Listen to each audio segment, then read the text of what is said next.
In the heart of British democracy, within the chambers of the Houses of Parliament, a curious linguistic ritual persists. When a bill passed by Parliament is given its final seal of approval by the monarch, the royal assent, the words spoken are not English, they are French. La reine le veut, the Queen wills it. The motto of the British monarchy itself is Dieu mon droit, God and my right. These are not modern affectations or borrowed phrases for pomp and ceremony. They are spectral echoes from a forgotten age, linguistic fossils of a time when the language of power in Britain was not English, but a unique island-bred dialect of French. For over 300 years, this language, known today as Anglo-Norman, was the mother tongue of kings, the dialect of the law, the prose of poetry, and the command of the battlefield. It was spoken in the cold stone castles that dotted the landscape and whispered in the cloisters of great cathedrals. Yet today, it is effectively extinct, a linguistic ghost that haunts the modern English language in plain sight. This is the story of that ghost. It is the story of how England acquired a Romance language, how it was shaped by its new home, and why, despite its total dominance, it ultimately vanished from the tongues of the people who spoke it, performing a final transformative act of self-sacrifice as it dissolved into English itself. To understand its arrival, we must return to a single, seismic year, 1066. The England of the 11th century was an Anglo-Saxon kingdom, a world-speaking Old English, a Germanic language closely related to Frisian and Old Saxon. It was the language of Beowulf, a guttural, complex, and richly poetic tongue. Its aristocracy was rooted in centuries of Germanic and Scandinavian settlement. But across the narrow sea, a new power was stirring in the Duchy of Normandy. The Normans were themselves a product of linguistic and cultural fusion. They were descended from Viking raiders, Norsemen, who had settled in northern France a century and a half earlier. In a testament to the cultural gravity of the French kingdom, these Scandinavian warriors had abandoned their own Norse language and adopted the local Gallo-Romance speech, the language that would evolve into modern French. When William, Duke of Normandy, laid claim to the English throne upon the death of Edward the Confessor, he did not come merely with an army, but with a language. The Battle of Hastings was not just a military victory. It was a linguistic cataclysm. With the death of King Harold Godwinsian on the battlefield, the entire Anglo-Saxon power structure was decapitated. Over the next 2 decades, William the Conqueror and his followers systematically replaced the native English aristocracy. Land was seized and redistributed to loyal Norman barons, abbots, and bishops. A new ruling class was imported wholesale, and this new class spoke Norman French. Instantly, a profound linguistic divide cleaved English society in two. This situation, known as diglossia, created a stark hierarchy. At the top, the king, his court, the nobility, the high-ranking clergy, and the entire apparatus of the state spoke French. At the bottom, the vast majority of the population, the peasantry, the farmers, the artisans continued to speak English. There was no middle ground. The two languages were not partners. One was the language of the master, the other the language of the serf. For an English speaker, the world of power was now entirely inaccessible. To petition a lord, to engage with the law, to rise in the church, one had to operate in French. English was relegated to the field, the stable, and the home. It became a language of the powerless, deemed vulgar and unsophisticated by the new elite. The Anglo-Saxon Chronicle, a meticulous record of English history written in the vernacular, dwindled and finally ceased its entries in the year 1154. It was as if the written voice of England itself had fallen silent. The French spoken by these new rulers was not the sophisticated Parisian French of the Capetian court. It was a northern dialect with its own distinct phonology and vocabulary, influenced by its Norse heritage. Once transported to England and isolated from the continent, this Norman French began to evolve further. It became Anglo-Norman, a unique insular dialect. It began to absorb a handful of English words for local concepts or things for which French had no equivalent, and its pronunciation began to subtly shift, unmoored from the evolutionary currents of continental French.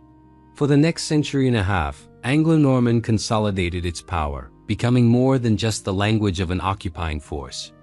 It became the language of English governance.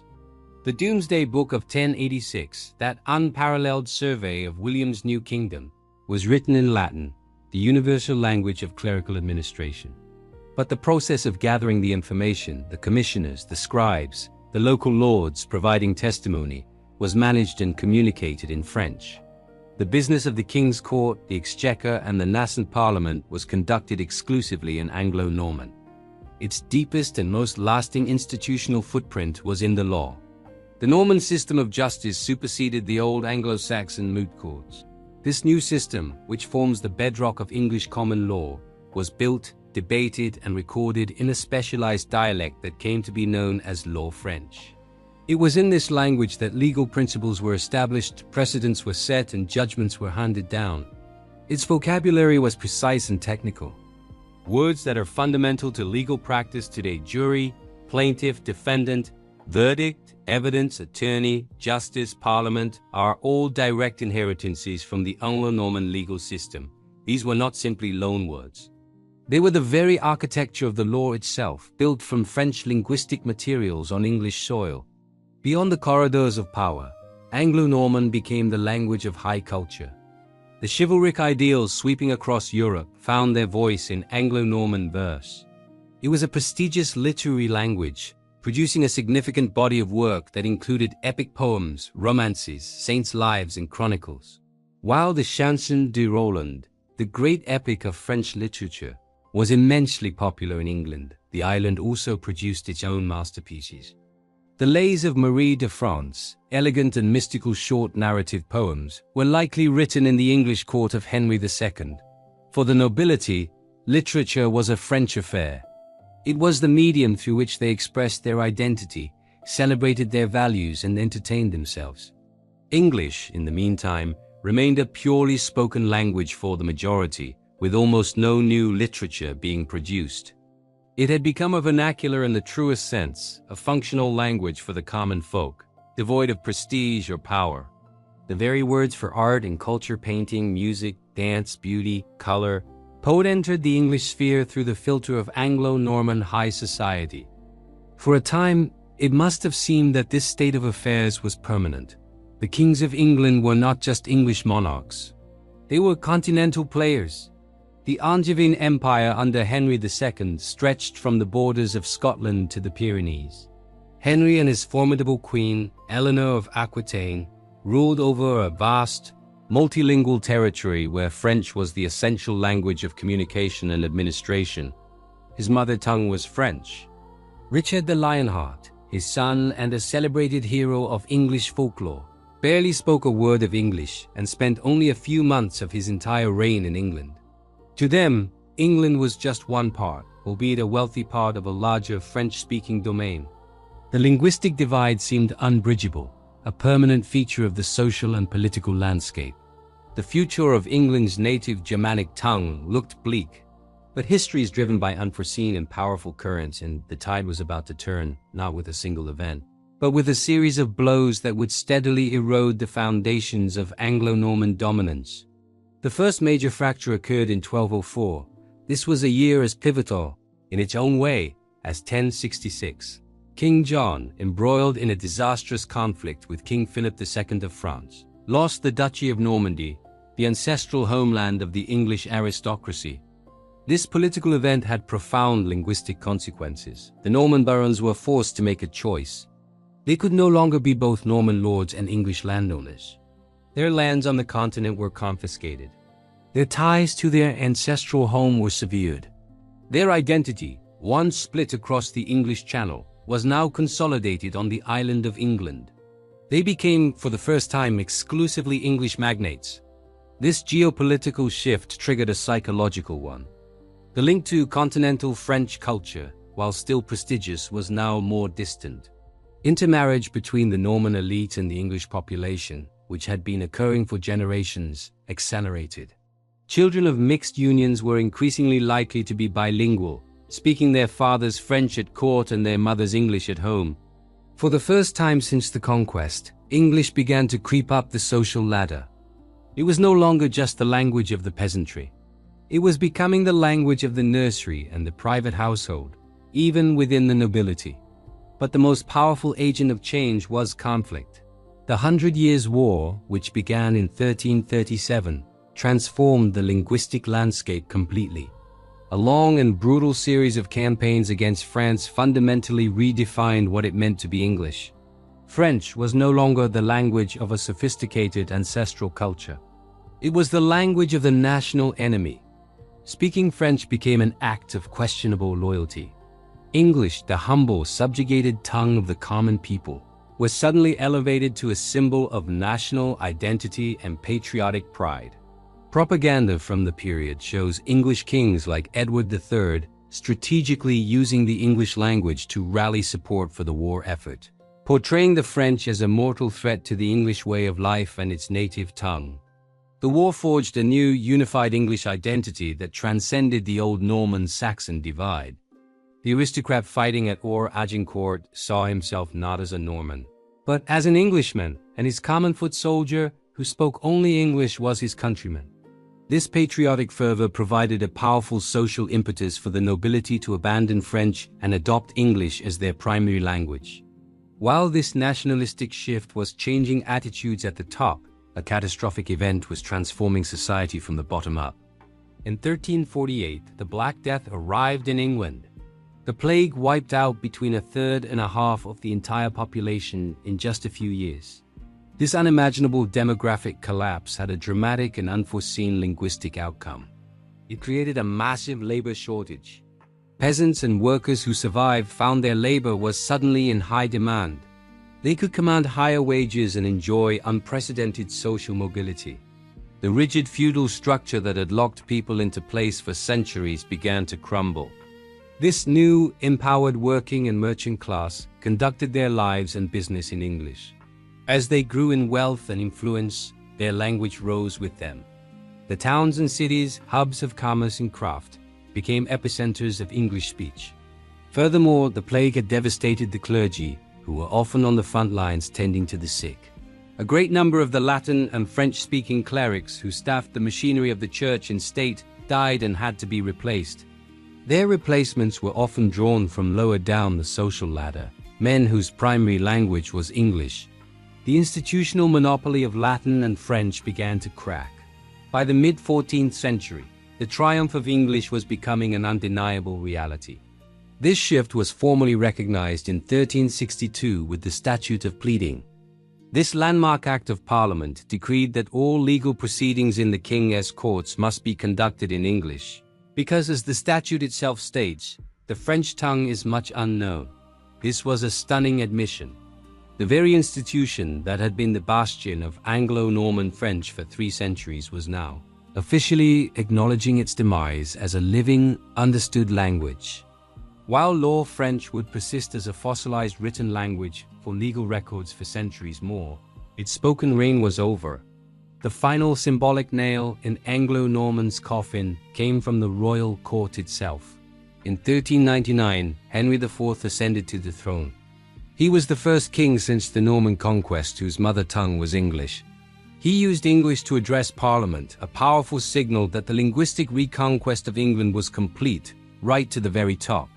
The crown, once the symbol of French-speaking dominion, was now English-speaking once more. The shift was also cemented in the cultural sphere.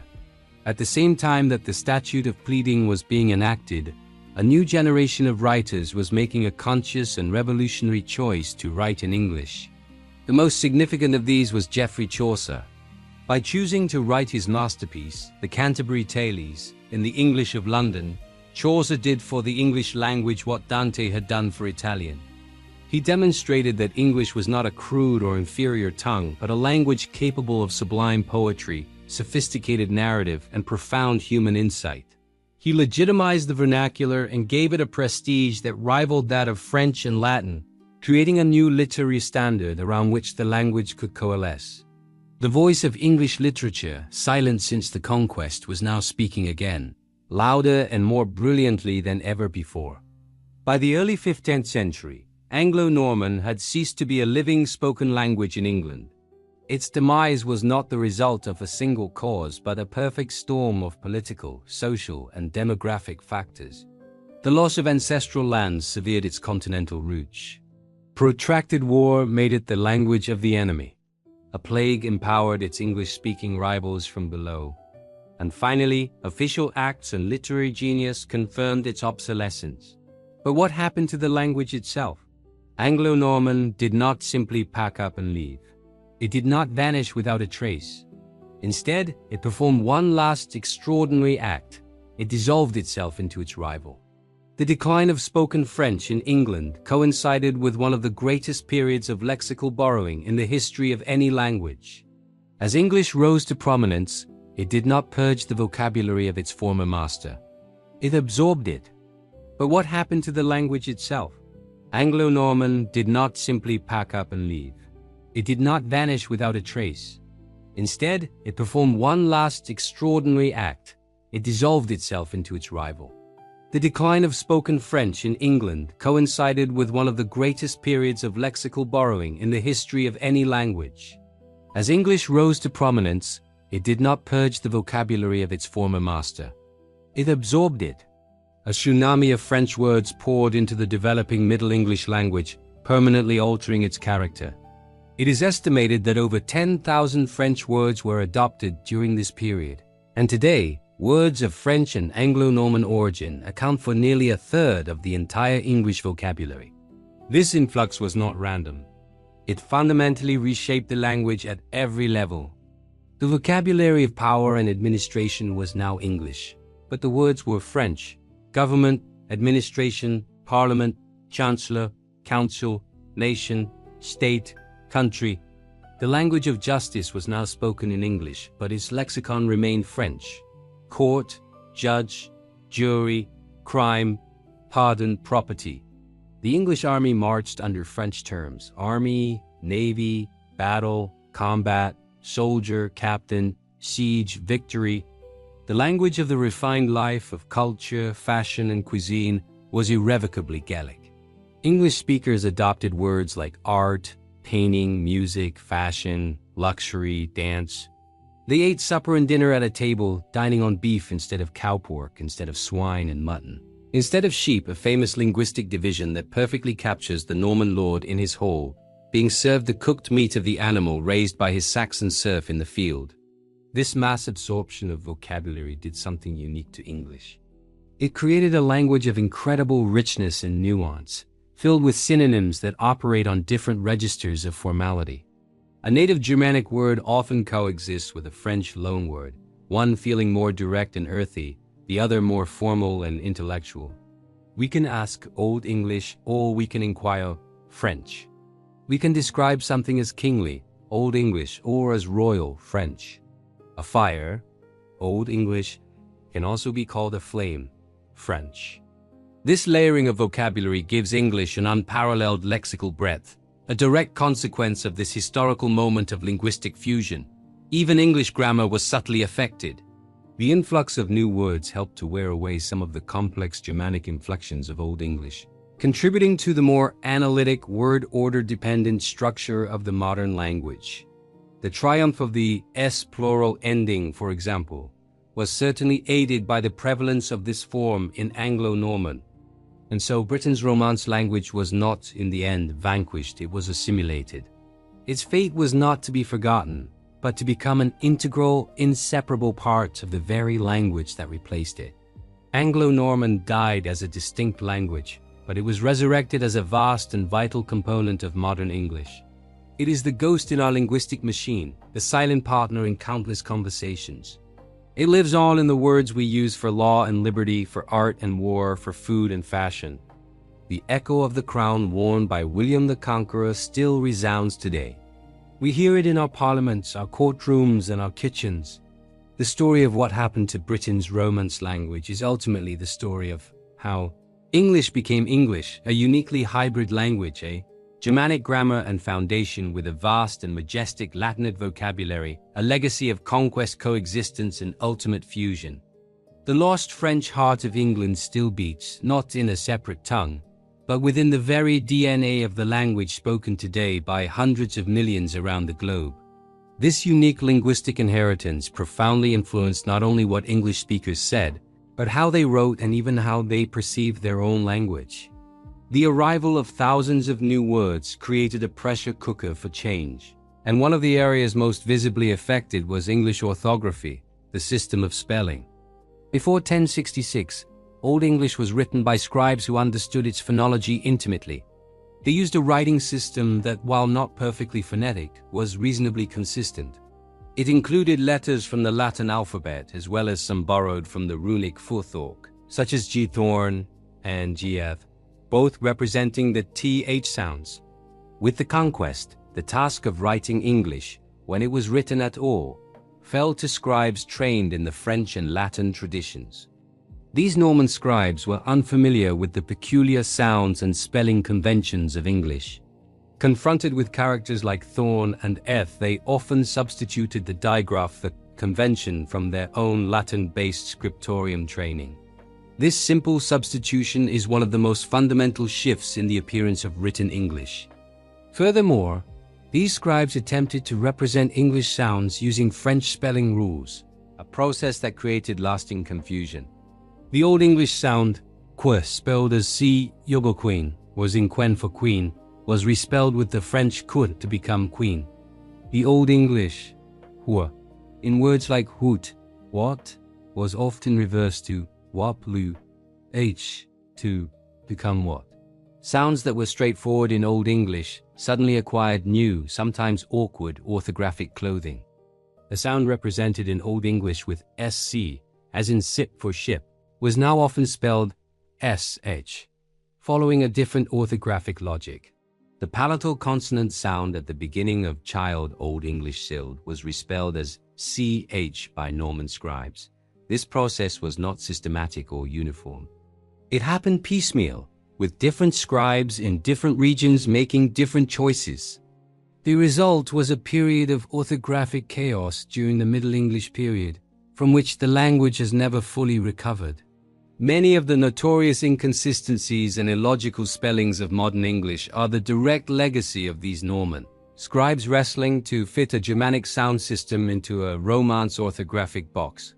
Words like rough, through, bow, and cough showcase the lingering effects of these varied attempts to represent sounds for which French had no simple equivalent. The silent e at the end of many English words is another legacy, often added initially to signal a long vowel, a practice imported from French orthography. The complexity of English spelling is therefore not an inherent flaw but a historical scar, a permanent testament to this period of intense linguistic collision and adaptation.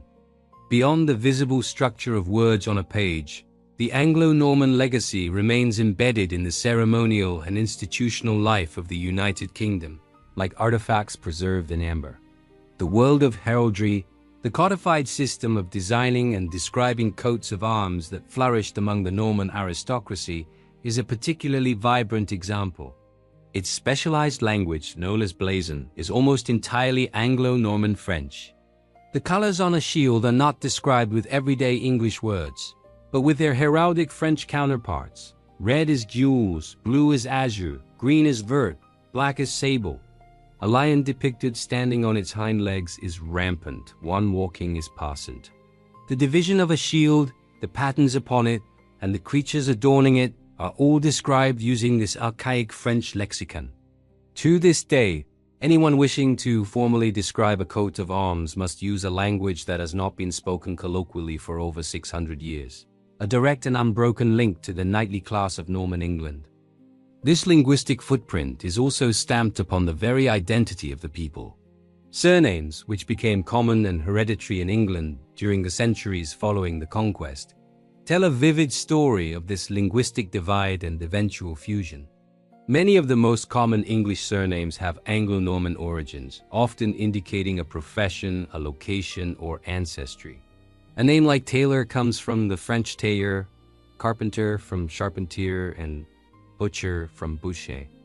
These names stand alongside native English counterparts like Smith, a worker in metal, or Wright, a maker of things, creating a linguistic tapestry of English working life. Geographical surnames often point to Norman origins, names like Neville from Newville, Newtown, or Beaumont from Beautiful Hill, marking the families who came from these places on the continent. Patronymic names also reveal French influence. The prefix Fitz, from the French fils de meaning son of, gave rise to names like Fitzwilliam or Fitzgerald, instantly marking the bearer's Norman aristocratic lineage. While Anglo-Norman died as a living vernacular, one specialized variant demonstrated a remarkable, zombie-like persistence: Law French. As we have seen, the Statute of Pleading of 1362 mandated English as the spoken language of the courts. However, it did not banish French from the page. For centuries afterward, the records of legal proceedings, case reports, and legal treatises continued to be written in a highly stylized and increasingly degraded form of Anglo-Norman. This Law French became a kind of impenetrable professional jargon. It was a language that lawyers wrote but did not speak, and that plaintiffs and defendants could not understand at all. This written legal language grew more and more bizarre over time, as its English-speaking practitioners forgot the rules of French grammar and began inserting English words into French syntactical structures, creating a macaronic hybrid. A lawyer might write of a man who jecked un brickbat a la de justice. Q narrowly missed, who threw a brickbat at the said justice which narrowly missed. This strange and arcane code persisted because it was precise, because it was the language of precedent, and because it created a barrier of entry to the legal profession, preserving the mystique and authority of the law. Countless legal terms that are still fundamental to common law systems worldwide are direct fossils from this era. Estoppel, a bar preventing a party from contradicting themselves. Voir dire, literally to speak the truth, the process of jury selection. Chattel, movable personal property, and oh yes, the call for silence and attention, from the French for hear the. This strange linguistic half-life of law, French, only came to an official end with the Proceedings in Courts of Justice Act of 1730, which finally required that all court records be kept in English. It marked the definitive final death of Anglo-Norman's last functional vestige, almost 7 centuries after the Conquest. The profound changes wrought by this prolonged contact with French were not merely lexical or orthographic. They penetrated the very grammatical marrow of the English language. Old English, like modern German, was a highly inflected language. Nouns had grammatical gender, masculine, feminine, neuter, and they changed their endings based on their case: nominative, accusative, dative, genitive, and number. This system was already beginning to simplify before 1066, but the linguistic upheaval of the Conquest dramatically accelerated its decline. In a society where many people, especially those in positions of minor authority or in mixed households, were functionally bilingual, there was immense pressure for simplification. The English and French grammatical systems were different. French had 2 grammatical genders, English had 3, and they did not map onto each other logically. A native English speaker struggling to learn French and a French speaker learning English would both find it easier to ignore the complexities of inflection and gender, and rely on a more fixed word order to convey meaning. Over generations, this pragmatic approach led to the almost complete erosion of the English case system and the total loss of grammatical gender. Nouns were reduced to a simple singular and plural form. The default subject-verb-object-word order, which had been one of several possible patterns in Old English, became far more rigid and essential for comprehension, making English structurally more akin to French than to its more grammatically complex Germanic relatives. The very way of expressing possession was altered. While the native Germanic possessive form, the Queen's crown, remained, English gained a new, parallel structure directly calqued from French: the crown of the Queen, la couronne de la reine. This gave the language another layer of nuance and stylistic choice. The off-frieze construction felt more formal, more Latinate, and more sophisticated, and it quickly became the standard way of expressing possession for inanimate objects, where phrases like the table's leg could sound awkward. This simple addition of a new possessive structure is a perfect microcosm of the entire process. A Germanic core language adopting a Romance alternative, not as a replacement, but as an additional option, thereby increasing the expressive capacity and richness of the language as a whole. It is impossible to overstate the transformative nature of this period. Had the Norman conquest not occurred, the English language of today would be unrecognizable. It would likely have remained a purely Germanic tongue, with a grammar perhaps more similar to modern Dutch or Frisian, and a vocabulary derived almost exclusively from its Old English roots. An English speaker might refer to justice not as justice, but as writwissens. A difficult question would not be difficult, but eervoorlijk. And the color blue would not be blue, but perhaps Haiwan. The language would be more phonetically spelled, but it would lack the immense lexical duality that gives modern English its characteristic texture. There would be no subtle distinction between a house, Germanic, and a mansion, French, hearty, Germanic, and cordial, French, ask, Germanic, and inquire, French. Ultimately, the story of Britain's Romance language is not a story of extinction, but one of radical, productive metamorphosis. Anglo-Norman did not truly die. It sacrificed itself, becoming the genetic material for a new linguistic entity. The conquest that seemed destined to eradicate the English language ended up being the single most important event in its history, turning it from a provincial Germanic dialect into something entirely new. It forged a hybrid language, uniquely positioned between the Germanic and Romance worlds, possessing an immense and flexible vocabulary.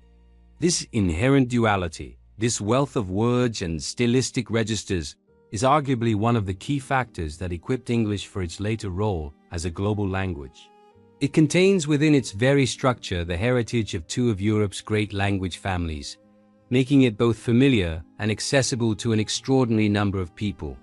Every time an English speaker chooses between two words, a plain Germanic one or a formal, French-derived one, they are reenacting in miniature the social and linguistic history of the post-conquest centuries.